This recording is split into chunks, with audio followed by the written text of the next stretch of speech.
Hello, everyone. Welcome. This is Adina here from Immigrant Finance. I am recording today from Quito, Ecuador, with our very special guests, Andrea, Hector, and Derick from ImmPower. Welcome. How are you all doing? Good. Thank you. Excellent. Great. Thank you for being here. So I first learned about ImmPower and the work you're doing through Hector, who is a former student and alumni of our Immigrant Finance School program. He's amazing. He's a professor. He's the first professor who went through the program. I have to admit, I was very intimidated to have a professor as a student, but it's been so wonderful to work with you and continue having a professional relationship, learn about your work, and now be able to share more about the great work you're doing, what you've started. So we can just start off with each of you giving an introduction about yourself. Hector, do you want to get started and then pass to Andrea? Sure. My name is Hector Eduardo Gamero Jauregui, and as Adina mentioned, I um, jumped in with immigrant finance. And during that time, I was already communicating with my team members about Empower, but a little bit before all of that. Um, I am an immigrant. I was born in Mexico, Zapopan, Jalisco, Mexico, to be exact. And I came to the U.S. when I was 6 years old, and I didn't really know at the time what it meant to be undocumented, but that was essentially the life that I had here in the U.S. Um, I the one thing I do remember is what my parents told me to lure me here in the U.S. was that we were gonna take a trip to Disneyland, and it was the 80s and even the 90s, even still now, right? Like Disneyland is still something you can bribe kids with. So that was successful. And since then, since we came here in '89, right, I've just been trying to adapt as much as I can, and at the very least, be able to um, have some agency of myself. When I first started off, when we first got here in the U.S. Very limited in what we were able to work with, right? In particular, access to work and work authorization. So that was something that was really my motivation. I didn't mention that now I'm a professor, and that was really my main motivation to continue in education, is because I knew where my life would be if I didn't pursue education myself. Um, I would have been just a janitor and a housekeeper, which is not undignified work. It's very honorable and honest. My mother continues to do that to this day, and I help her still. As a professor, I still go out and help her because she has a janitorial business and a housekeeping business. But I knew that I wanted more of myself. I started working with my mom at 6 or 7 years old, helping her out, and I knew that I wanted more. So I used education to propel myself into experiences and situations, and I didn't know it then, but hopefully be able to meet wonderful folks who can help me discover what I feel like I should be doing on this planet, which is kind of where it brings me into Empower. So I'll leave it there and pass it on to Andrea. Hi, everyone. I'm Andrea Gaytan. I am one of the co-founders of ImmPower, and I come to this work as an ally to the immigrant community, or the daughter of an immigrant father who immigrated from Mexico. I grew up in the Los Angeles area, and I think being a Californian, being you know somebody who was raised in an area like Los Angeles, it was just rich with people from all over the world. It just it was natural for me to be what sometimes are referred to majority minority communities. I didn't believe that when people told me that as a person of color that I was a minority in the state or in this country, I didn't believe them because my whole world and existence was in that Los Angeles area.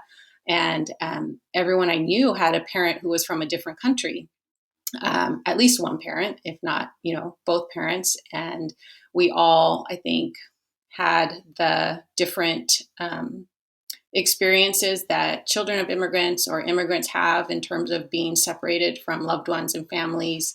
of not being able to connect with, our, multiple generations because of the difficulty with immigration, with cost of actually traveling, with being able to take time off of work, with all of those things.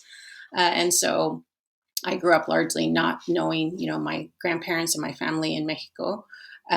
We did take one or two family trips, but there was that distance. And so growing up in California, I, was always told I was Mexican, but feeling very disassociated with that oftentimes because of the distance and not really having spent time there as a child. But when I got older, I got into the education field and ended up spending multiple years abroad, both in Asia and in Mexico, and really feeling a lot more connected to my family roots, but also just, I think, linguistically developing more, Spanish speaking skills, understanding the culture, and also understanding just a little bit of what it feels like to be far away from home and everything that's familiar. And so I think that, returning to the US and being here as an educator, for me, it's always about helping students where they need help and connecting to students or to, kind of on a human level and not just on an academic level.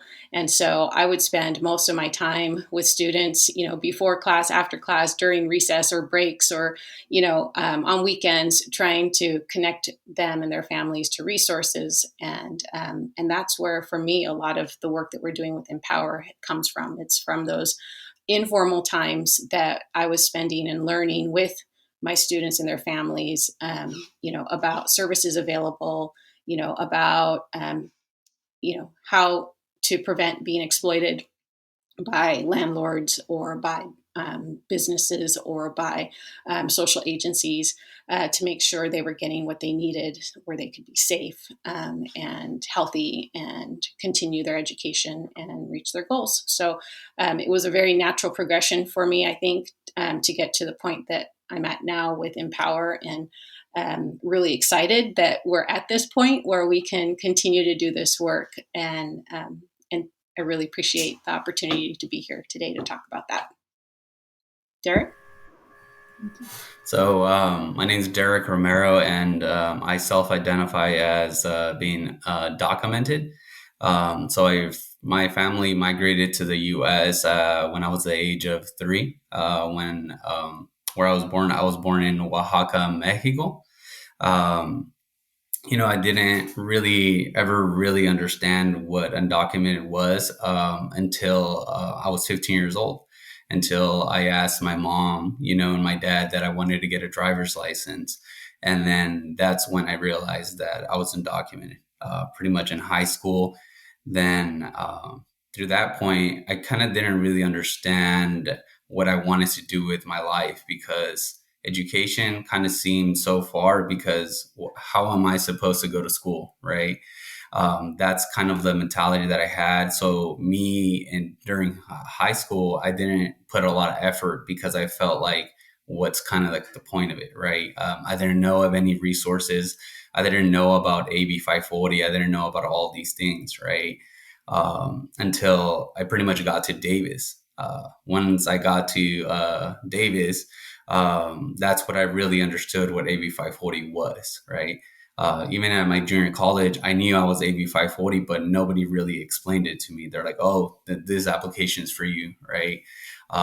So that's kind of where that love came from, trying to help out and trying to give that information to others, to the underrepresented communities, is where it came from. And being really heavily involved within the AB 540 and Document Student Center at UC Davis, that's where I really felt like I could be myself. And that's where, ImmPower came about, as in, after us doing that work. Wonderful. Thank you each so much for sharing your stories. And it's so beautiful to hear how you've combined your personal and professional experiences to create ImmPower and create something that can expand the impact of what you all started together locally, and hopefully spread it to other universities and institutions. So thank you for sharing that, and sort of how things developed for each of you individually. I'd love to now talk about how you all met, and what were those beginning conversations that led to what is now ImmPower. Just basically the story. I can start. So we all have the connection that we met at the University of California, Davis. I was actually a staff member there, while Hector and Derick were studying, and I had the distinct privilege of being selected to found or to start our first university AB 540 and undocumented student center, oftentimes referred to as a Dreamer Resource Center. But essentially, it was a resource center on the university campus that was dedicated to supporting undocumented students, their families, and the local community. And so, there are quite a few policies in place. There was new legislation like the California Dream Act, which entitled students who are AB 540 eligible to qualify for state and private financial aid. And so there was that on top of DACA, that kind of came into play in 2012, 2013. And so the university and university students and prospective university students and their families had a lot of policies and procedures to kind of wade through to figure out how that all, worked together to be able to attend college, public institutions of higher education in California. And so I was there. I was at UC Davis we started the center in 2014, and I think Hector joined a year after that in 2015, and then Derick maybe the year after that. So we all worked together, and that's how we got to know each other. That's how we got to know this work. We had, like I said, for me, it was a privilege to be able to formalize the work that I had been doing informally before, as I mentioned, where you do, before class, after class, in between class, you're always trying to help students and their families. But then to be told, now you can do this full time and we're going to pay you and it's legitimate and we support you and we applaud it. And this is what we want to do as a university was like mind blowing to me as just a professional, as an educator, to finally find that opportunity. Just felt really liberating. And so it was wonderful to be in that space. It was really exciting, especially in 2014, as we, were one of the first university spaces dedicated to undocumented students. There were only maybe one or two other programs in the nation at that point. So it was, like I said, really exciting to be developing curriculum, to be developing programs and support systems, to be trying to repair the sort of difficult systems that we had in place so that undocumented students and immigrant students would have an easier time, not only once they're admitted, not only, through the admission process, but then once they were on our campus, so they could focus on their education and not have to worry about other things that were happening. What pioneering work! I can only imagine how that must have felt, especially right after DACA, to have that opportunity and be one of the first in the country. I'm sure many other programs in the country have been influenced by your work. Well, we were really fortunate to also be given the mandate to share everything that we created, right? So we weren't proprietary, at UC Davis. So every, presentations we did, I traveled all over the country. I know Derick and I presented at, national conferences together through that work at UC Davis. And we were always trying to share what we did, both hits and misses, on things that people could replicate.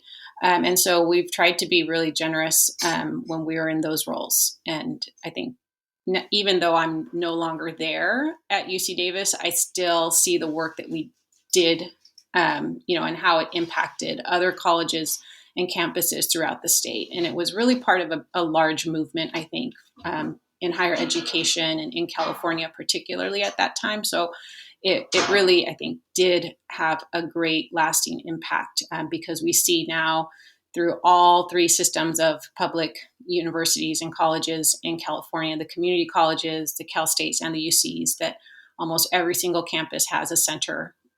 They have, there was just legislation passed in California for the community colleges that there will be a dream, they call it dream liaison, an actual staff person appointed at each of the California community colleges to continue this work. And so I, the relevance, the impact, and the importance of our undocumented and immigrant communities is really rising to the forefront, I think, in higher ed in California.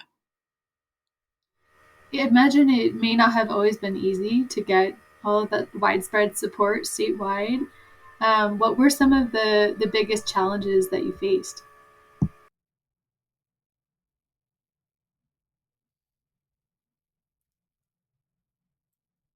Do one of you want to comment on that?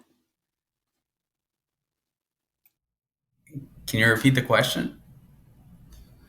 Oh yeah, what were some of the biggest challenges you faced getting started, and just in terms of getting that support to the level where it is now, where every university has a liaison? It clearly wasn't like that in the beginning.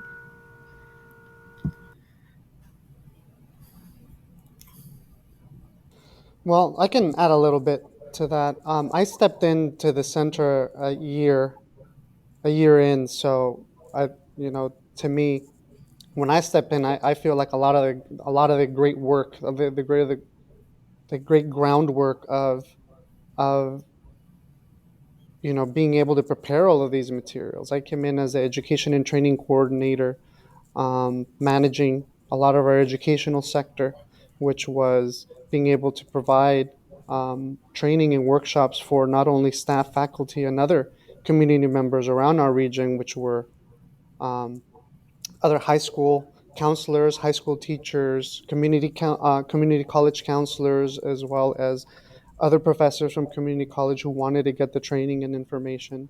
Basically, anyone in the community who had access or could help immigrants throughout this process. So for me, I felt like I was incredibly grateful um, for Andrea and all of the rest of the staff members a year before to be able to do all of the hard work of coming up with all of the great material, being able to have all of these focus groups so that the material is as prepared as possible and have some set of eyes to make it as best as possible, right? And being able to, right, in that first year too, is not only being able to set up the entire space, which was a challenge on its own, being on a university campus and understanding some of the logistics and what it takes to actually build on campus, but really, setting up some of this network, right? These interdepartmental support to be able to get it to where it was now. That was, I feel, like a lot of the work that was done within the first year, which is I'm incredibly grateful because in the second year I was able when I stepped in, right. That year, the challenge that year was to now implement everything that was thought up, everything that was that a lot of great folks spent effort, and students as well spent effort being able to generate. Um, and that's what really where I dove myself into. Previously, prior to being able to work in the center, I was and I'm still an engineer. I was concentrating on engineering. I got a couple bachelor's degrees. One is from mechanical engineering from UC Davis. The other one's electrical. And then I was very, very luckily through an opportunity and a little bit of my own hard work as well, had an opportunity to continue into graduate school. I didn't step into the center and got to meet Derick and Andrea until I was already in my fourth year in my PhD program. And up until then, up until I met Derick and Andrea and I stepped foot into the center, I was kind of recluse. I was in the closet about my undocumented identity and status. No one in my department knew. Definitely not anyone in my laboratory knew. And I was basically hidden under all the math and under all the physics and under all the engineering that was essentially early on in undergrad. That's where I found a little hiding spot, right? I've taken Chicano studies, I've taken Asian American studies, right? And I found that in those courses, I needed to share a lot about myself that I wasn't ready to during that time. And that's where I found kind of engineering. And it wasn't until I was able to step into the space at UC Davis, excuse me, at the AB 540 Undocumented Student Center, was where I was then there able to um, feed that part of myself and kind of, let that part of myself be known. And so I just kind of dove into the work and found how cathartic it was, how healing it was for me, and just dedicated myself for the next 3 or 4 years of just continuing that work, being able to deliver the workshops, and not only that, but continue to innovate. Right, every year we were looking to um, do something more because we knew we were one of the very few centers available or open to providing services to students. We've, at least for me, also being an undocumented student at the time, I almost felt like there was almost a sense of urgency. We're like, wow, we were like, this is the very first time this is happening for all of us. Like, what else can we make? Right? Like, what else support do we need? Can we provide there? Because we don't know how long we're going to be able to have this amount of support and help. So there was a lot of work in those times to really kind of seek out the students, try to figure out as much as we can. It's like, okay, what do we need? What can we make? Right. And a lot of creativity. So I think that's a lot of what really helped us, or at least help us get to the point now, is a lot of that work, right? Folks were able to see, we were able to back it up with reports and with data so that people can replicate it, right? And say, hey, this kind of worked for this system. Maybe we can make something that can work over at our own institution. And that's a lot of, where kind of a lot of kind of moved us towards this area where we're in now. Yeah, Andrea. Yeah, I think that just kind of brings up for me, going back to the challenges. And I think that the work, I empathize with my fellow educators out there, because when I was, I think, in the thick of, being a full time teacher, I was in the K-12 system at the time in Los Angeles. I had 100% of my students were immigrants. Probably 95% of them were undocumented.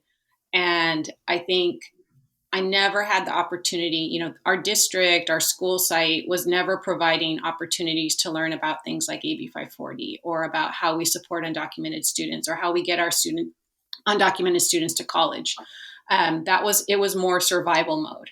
Let's make sure this family isn't evicted from, their home right now, or let's try to get, dental care for a student who has a huge abscess and in pain. How do we get glasses to somebody who can't, focus on the board? That was more the level of kind of triage and survival that a lot of educators out there probably are familiar with. And so for me, I think one of the challenges was, not only putting together all of the information that we thought was relevant, for educators, it would be helpful for them to know, but then to get it to them and how we would do that. And so it was very much a grassroots movement from the beginning of trying to, like Hector said, trying to connect our networks and put the word out there, to let people know that the resource of the UC Davis AB 540 Center existed. And so now I think we're seeing, that was, let's fast forward to, 2021, 2022, where we are now. And there are centers across the country, or across the state and across the country as well. But it's still a challenge for educators to get the information they need and to understand, and to, legislation in California is changing quickly. And I mean, I remember I felt like this was one of my greatest challenges when I was at UC Davis was, when we went through the presidential election, and we had a big viewing party for the election night results, expecting we would, go home that night with Hillary Clinton as our president, and to be in a room full of students who, had been listening to all of the rhetoric about, deportation squads and about all of the things that were going to be canceled and changed. And I mean, that was horrifying to us, and completely changed and made us pivot what our mission was at that point, where we felt like we were going down this road. We had to make a hard right turn because there was a lot of, emotional, mental health concerns. There were a lot of questions about whether it was worthwhile to continue college education, at that point, if work authorization was going to be revoked. I mean, there was a lot of what ifs. And so we really had to change our plans, for that immediate time. And so I think that still happens, right? A lot of the work that institutions are doing and a lot of the work that ImmPower is poised to do is in, relation to responding to the needs of the community when they happen, right? And so now it's the three of us as consultants doing this work, being able to draw on what we've known through lived experiences, through our professional experiences, and share that, and help institutions or organizations build their knowledge base so that they feel like they can pivot and react when they need to as well in response to the community's needs.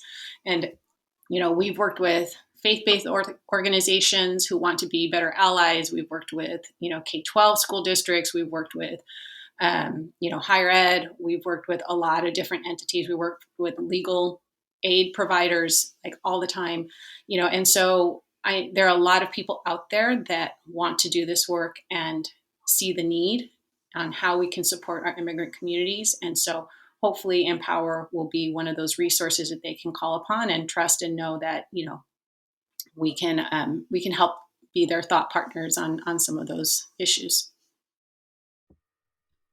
Yeah, I'm so excited about it as an immigration advocate, an immigration lawyer, a financial coach for immigrants, to know this resource exists. Mm-hmm. I haven't heard of anything like it, honestly.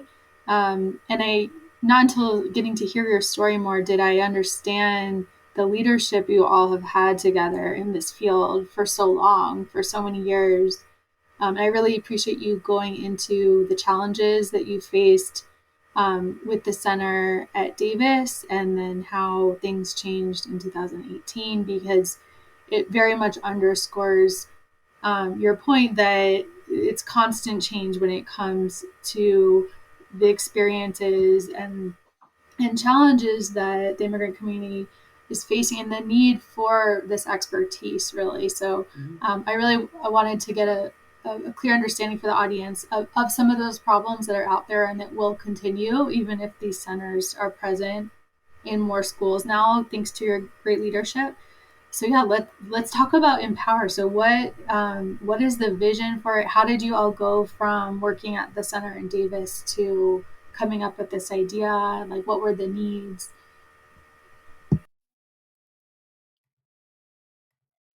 Well, I'll say, I was, maybe Derick beat me to it. Derick, you left first, right? Because you graduated.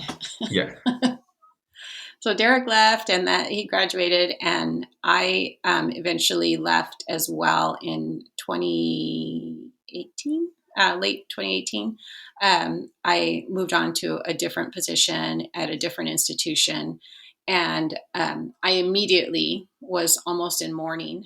I knew as soon as I left, I just felt so sad that wouldn't be my full-time work anymore, that I had other things to administer and tend to in education. I loved my new position, but I also just was in mourning for the work that I had been doing and the communities I had been working with. And so I think it always was in the back of my mind. And then, I don't know, Hector was still at the center. You want to share your experience? Yeah, and I think during that time when you left, there was a big shift in the center as well. You had held the director position, and I was the the education and training coordinator, and we were looking for someone to be able to fill in that role. And during that time, while we were doing that at the center, we needed to scale down a little bit because we didn't have, right, our director, right. Apart from, holding a lot of the administrative duties of the department, right? The director, at least at the center, while I was working there, also wore a lot of hats, in particular during the presentations. Um, so not being able to have someone comfortable enough, or even someone in that position, right? It really kind of derailed some of the workshops and some of the some of the workshops or some of the activities in which the director was directly involved in. So to me, that kind of hurt me a little bit, because in the end of the day, at least to me, I was able to see how not being able to have someone in a prominent position, how that equated to uh, resources not being able to be reached to the students. So in that transitional period, it was, as Andrea mentioned, she was going through mourning. I was a little bit more going through frustration, because being, and I'll put this in kind of engineering terms because this is how I was able to understand it, right? I was incredibly lucky to be a part of being able to build this wonderful machine we were building, to be able to provide resources, and now, like, the machine was broken, and I didn't have the authority to go out and fix it, right? Even though I knew how to fix it, I knew what pieces I needed to put together. I knew, right, not only for being an engineer, but working on that machine for a while, right? And that was a frustrating part for me, was that now this machine was stalling, and at points was not really running anywhere, and I was able to see students not being able to get access to the resources which they were normally used to, and during that time was also kind of difficult because I was also kind of transitioning over into finishing my PhD and my dissertation in engineering as well. So I was also kind of in the morning stages of realizing I was going to leave Davis finally after 20 years. But, even though I was still part of the center, right, and seeing that, yeah, we were offering resources, but not that much, even then I felt like, right, kind of like what Andrea was feeling as well, is like in the back of my mind, it's like, I want to do this to this at this level again. I want to be able to provide these kinds of services, because not only did we know that they were beneficial and successful, but, right, like, I felt I was good at it too. I was like, hey, this is something I'm passionate about. This is something I'm willing to do, that I want to incorporate in part of my life, other than just, all the other engineering work that I do. I knew that the engineering, even though I spent 20 years getting 4 degrees in engineering, I knew that I wanted something else. It wasn't going to be enough. This PhD that I got, I needed something more. Yeah, and I have to say, I think, people also recognized us as, uh, as for the work that we did. And the Davis community is pretty small. I still think of it as a small town. The university is huge. And so I would still be fielding phone calls and emails from individuals who were seeking me out, asking me questions. And I wasn't going to say, I'm not going to answer that because it's not my job anymore. I'm going to answer your question because I want you to get the right answer, or I'm going to refer you to the person that I think has, more information on this than I do. So I think, we can walk away from our formal positions, but I was finding myself back into that informal sort of economy of, using my time after work, before work, at lunchtime to meet with people and help them understand, the fact that I had transitioned out of that other job, but also how they could continue to develop their own skill set, or how they could help particular clients or students, or individuals they know in the community, or which resources are appropriate for them to use. And so the work was continuing regardless of what our formal positions were, I think. And I think anybody who is in a similar situation, we're not going to like hold on to that information and not share it if somebody asks. But for me, that started to also solidify the necessity out there that there's more than there's more need than there is capacity to serve.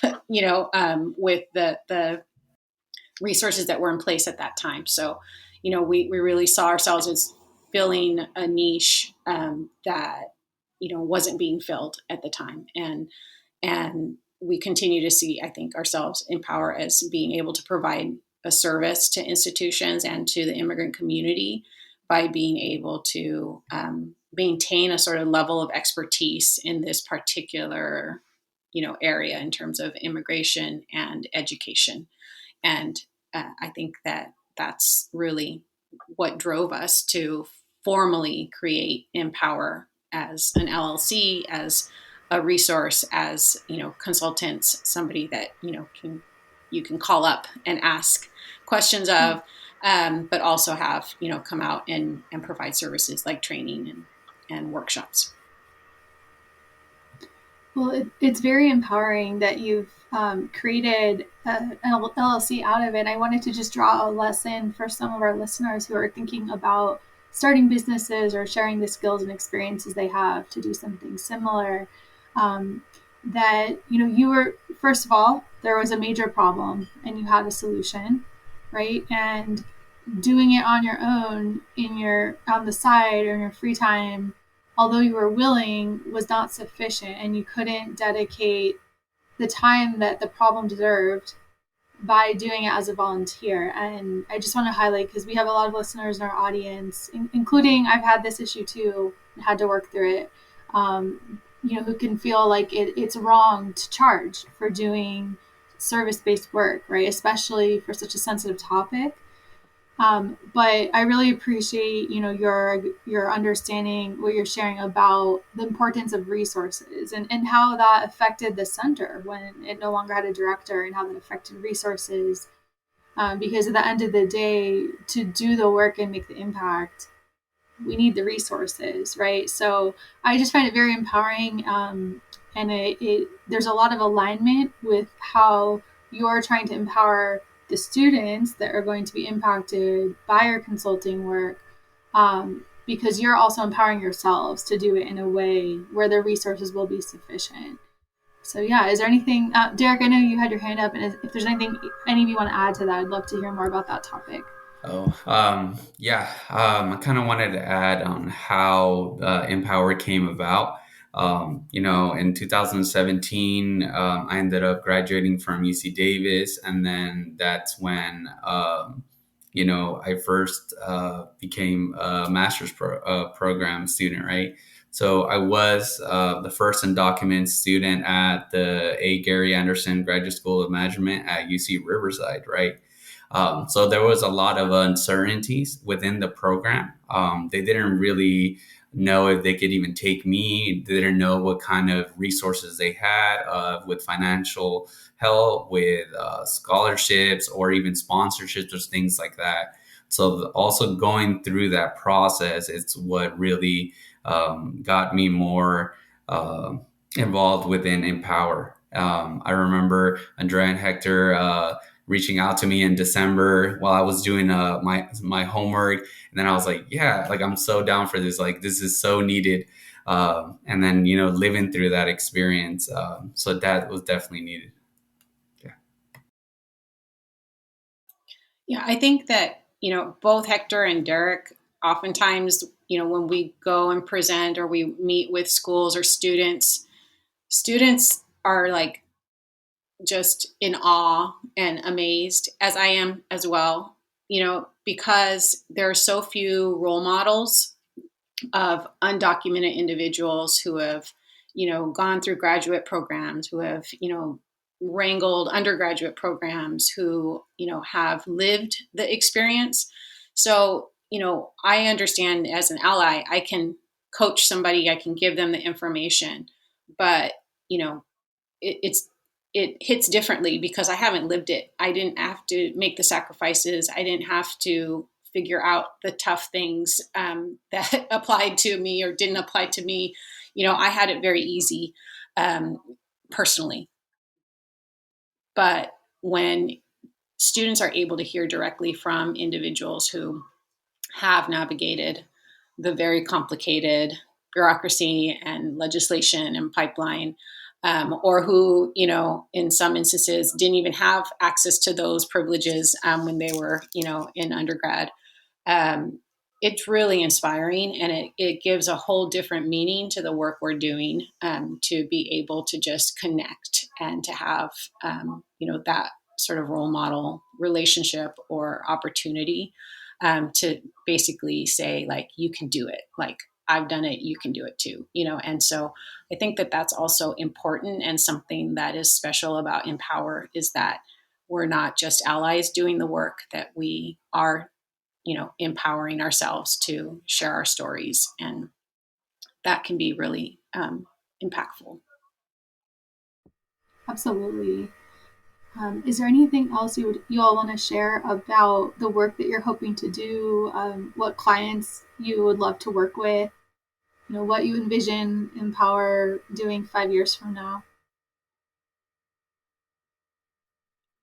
Who wants to go first?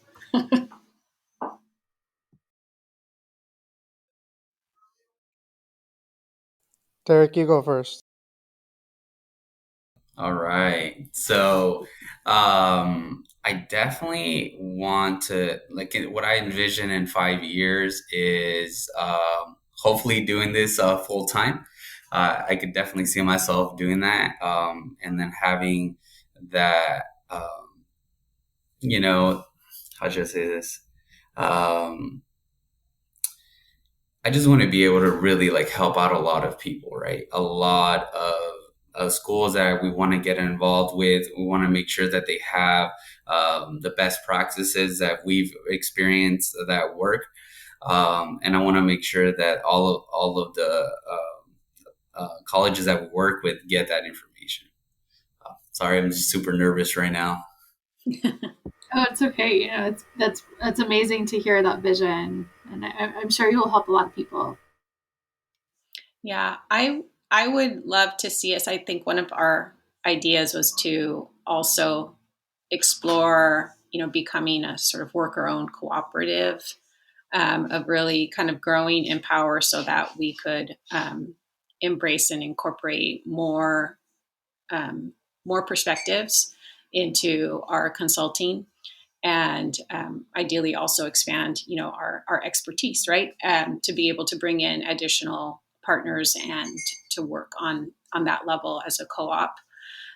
Also because there are some unique advantages for individuals that don't have traditional work authorization. So I think that that's also important for me, is to continue to leverage, any sort of, momentum that we gather, to kind of leverage that and keep it going, so that we can continue to be impactful and empowering to the community. Yeah, I've seen that model with, I believe it's called Reedy Consulting, where they have, they're a worker-owned cooperative for the same. There's the similar benefit for people who don't have work authorization. Mm-hmm. And just to underscore for folks, because a lot of people don't know this, immigrants, regardless of their status, can own businesses. There's nothing saying that immigrants can't. The issue with the work permit is really about being an employee. Mm-hmm. So that's why becoming a consultant can provide so many opportunities financially for people. Yeah, and that was, I mean, I agree with Derick and Andrea, right? I also would love this to be my full-time job, as well as, part of, I think my big motivation too was the fact that, yeah, I'm also documented for how long, who knows, and being able to create a system like this, right? Especially for undocumented folks or folks who don't have work authorization. Um, this just what rings to me is like, don't put all your eggs in one basket, right? And I'm like, all right, I'm trying to make another basket here. So yeah, a lot of, I think, our motivation too was like, how do we, at least, yeah, our vision from the beginning is, we want to create something new, but we want to create something that other folks can replicate.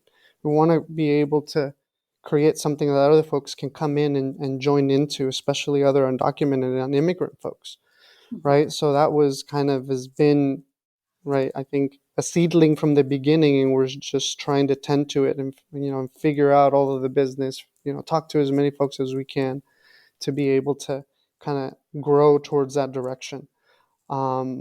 Because of course, not only is this another opportunity to get funding, but also a great opportunity to just stand alone and not be encumbered by some of these work authorization laws if you kind of fit in to the community.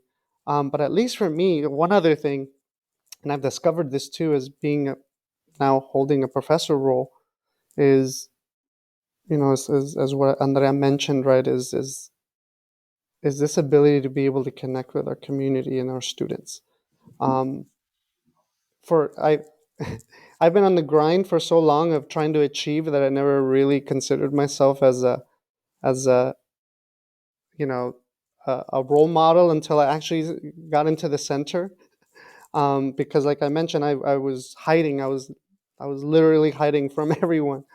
So they wouldn't know that I existed. And once I kind of popped in, they were, everyone kind of did like a double take, like, where have you been hiding? Like, where have you been, basically?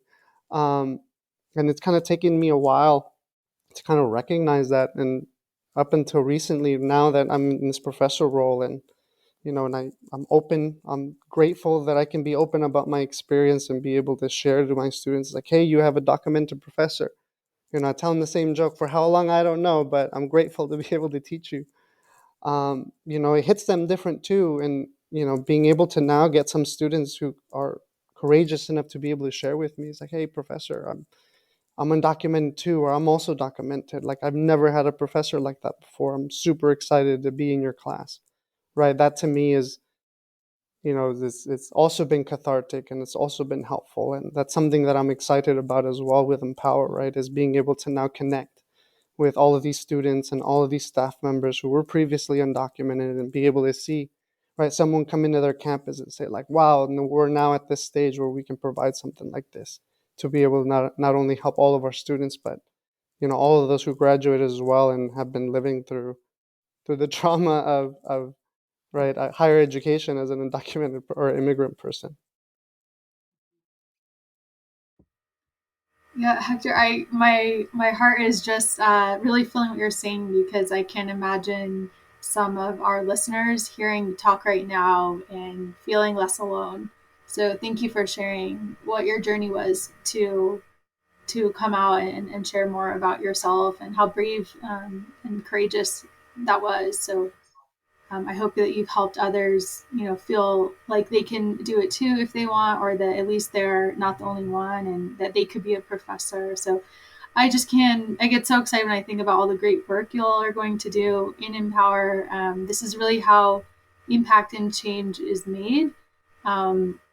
It probably will have far more implications than any policy changes. We see how difficult it is to improve the very harsh, inhumane immigration laws. But this is the work that makes change. So thank you so much to each of you for doing this work. And if there's anything final you want to add, please jump in and also share where people can learn more about ImmPower and work with you. Absolutely. I just want to leave by saying, any listeners out there, if there are ever any questions or doubts, whether you're an educator, a parent, an individual, a student or prospective student, and you want to learn more about what sort of access you have or is available for an undocumented or immigrant person, feel free to contact us. Our website is impower.org, and we have contact information there that you can reach out to us. And if we don't know the answer, we feel pretty confident that we can connect you to somebody who will, particularly with different, states outside of California. We do have a pretty good network of folks that work on things across the country. And so we're able to connect and to help. And so I just want people to know that, what we say a lot of times is, your immigration status is just one facet of who you are. It isn't your entire identity. And if you have goals, we want to help you reach them. So feel free to reach out, even if it's just to check in, to connect with somebody who may have, an idea of what you may be experiencing, whether it's, a a challenge or a success. I just want people to know that there are communities all over that that are out there willing to support and share the experience with you. So I hope that you'll consider ImmPower one of those communities, one of those pockets of allies and friends and friendly faces and voices that can be there for you.